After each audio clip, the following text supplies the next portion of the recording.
এটাও বাংলাদেশে আমার মনে হয় এটাকে বক বলে থাকি। পর্তুগালে লিসবনের ইভোরা নামক একটি প্রত্যন্ত অঞ্চল গ্রাম। এটা বাংলাদেশের মতন একটা গ্রাম।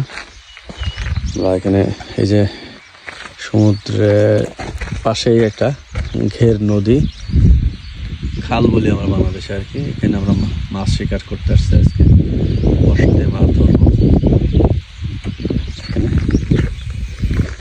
ঠিক এখানে থাকার জন্য বকদের ব্যবস্থা করে দিয়েছেন প্রাকৃতিক উপায়ে, বিদ্যুৎ লাইনের উপরে বক আশা করেছেন।